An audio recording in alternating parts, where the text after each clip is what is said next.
Kung meron po kayong naisip na na-red tag kayo, perhaps it was simply because there were descriptions which were pronounced by the very Anti-Terrorism Council. Hindi lamang sa journalistic standards, pero sa paano ina-uphold ang katotohanan, Mr. Chair. And as we can see right now, SMNI is a huge exception.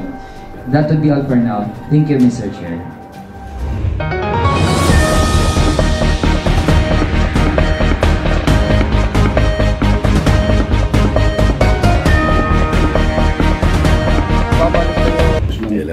Mga kabayan, invited pala dito. Yes, sir.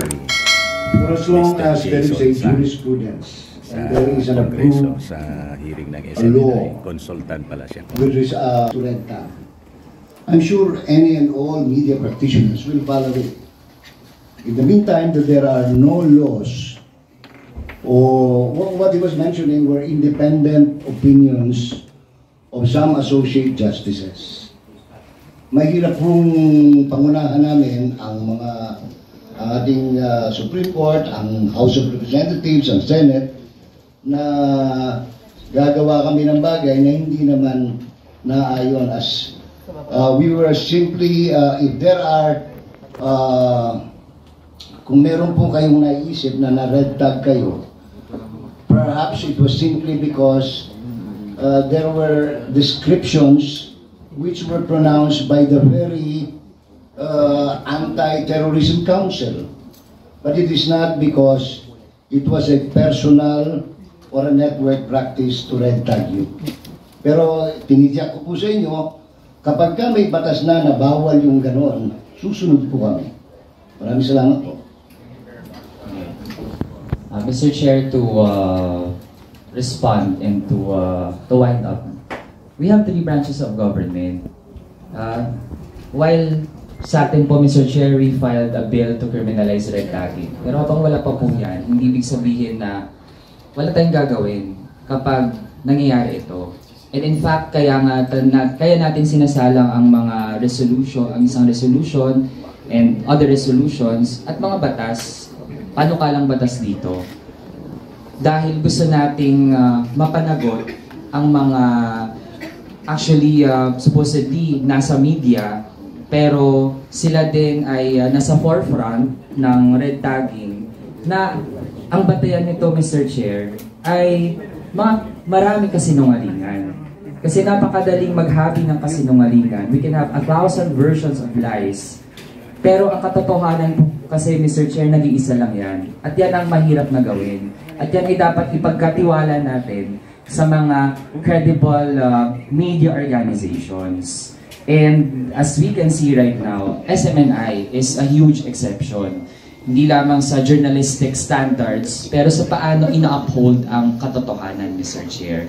Kaya with that, given the detrimental effects of what SMNI is doing, hindi lamang sa mga kababayan natin na nagpapahayag, mayroong mga advocacies, pero may implications na rin sa national sovereignty natin, Mr. Chair, with this partnership na as we can see, parang hindi nga rin talaga lubos na madepensahan dahil tinigdown pa ang sarili nilang news item. So that's why kailangan talaga, Mr. Chair, merong managot doon sa mga maling ginagawa. That would be all for now. Thank you, Mr. Chair.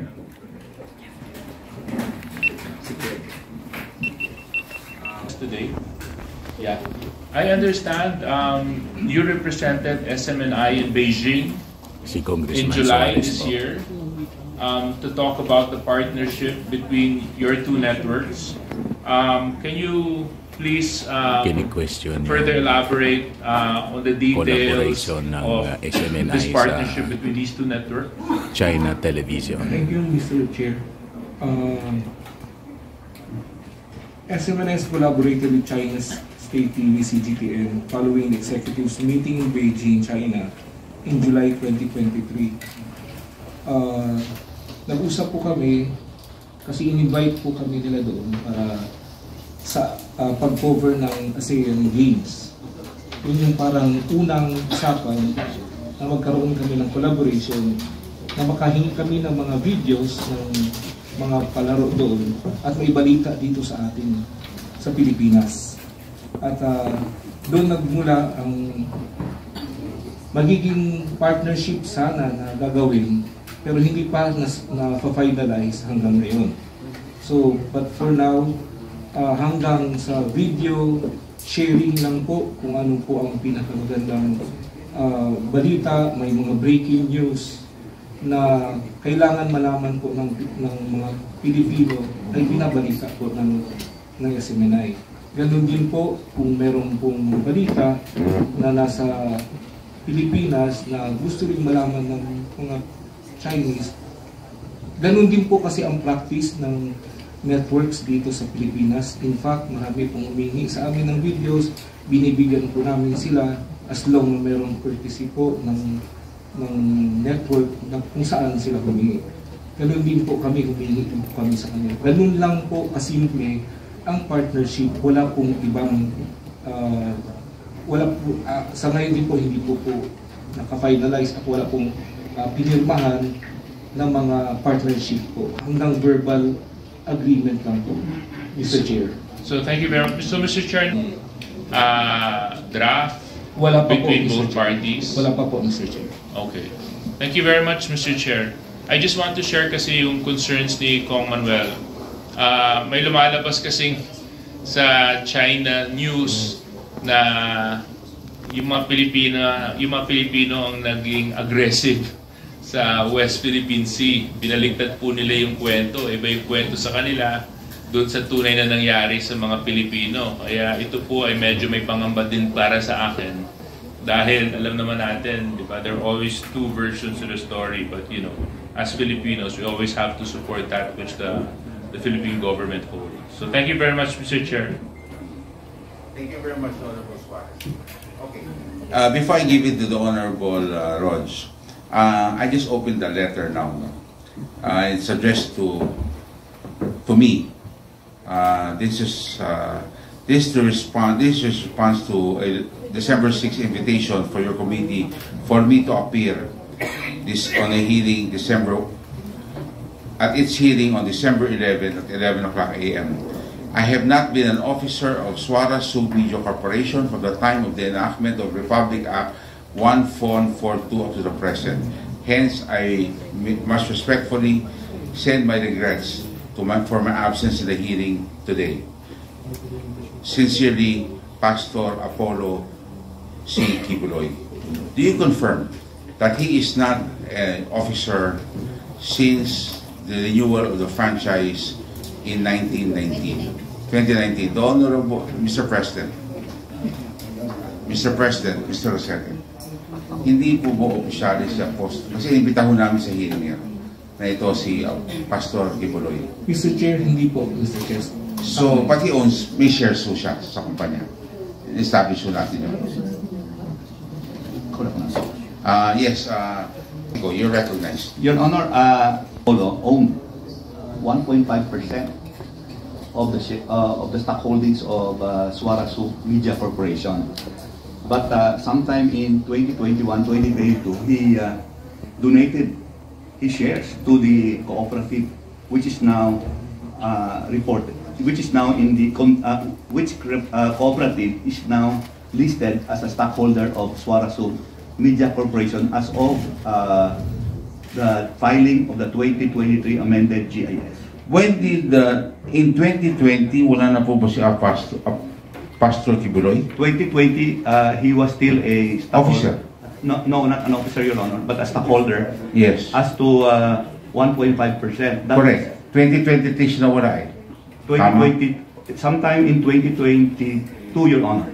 Okay. So, kaya nga, pag-report sa 2020, wala na po yung pangalan niya. That's correct, Your Honor.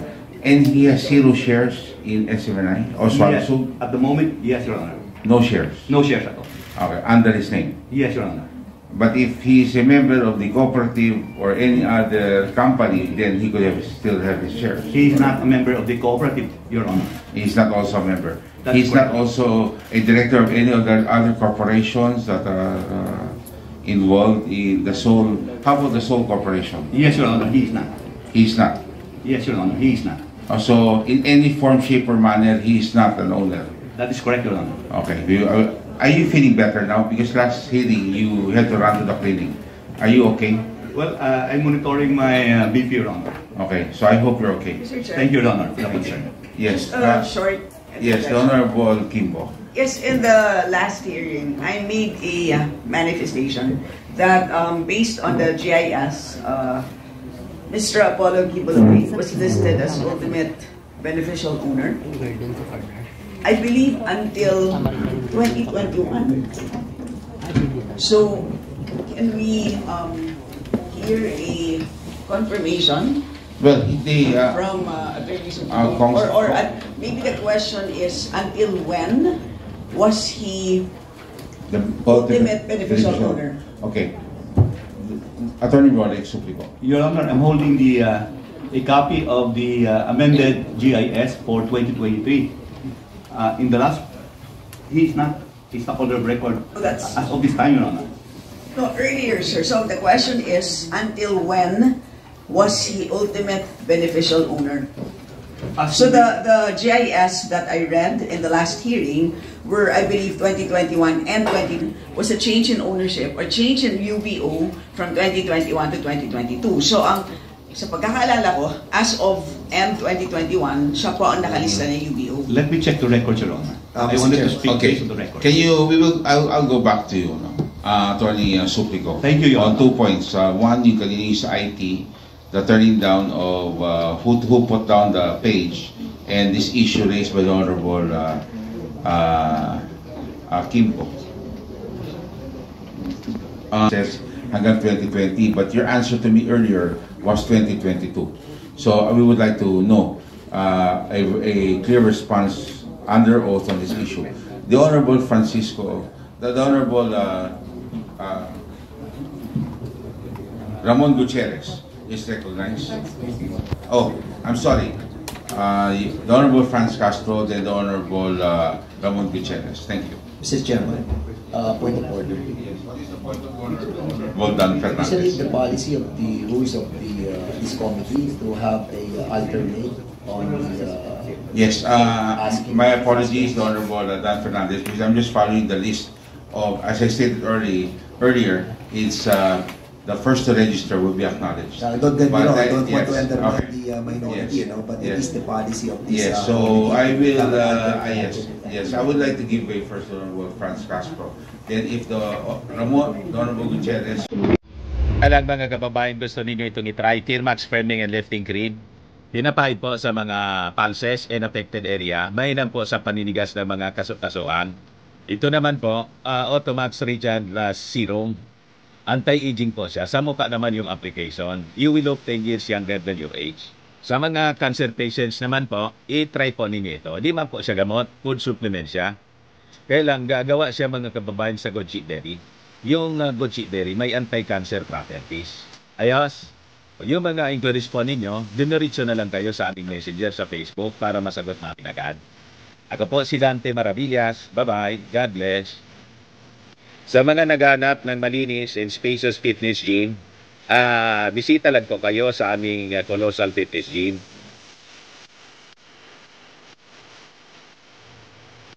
We also offer Grab car rental po with our brand new 2023 model ng Toyota Innova. We also accept booking for those who are planning to travel via PAL, Cebu Pacific, and other airline companies, local and international. Saka po, bills payment for Meralco bills, PLDT, etc. Ang Colossal Fitness Gym is located at 3rd floor, Security Bank Building, Landco Business Park, Legazpi City, Albay. For inquiries, look for Jilon Maravillas. Contact number 0966-802-0949.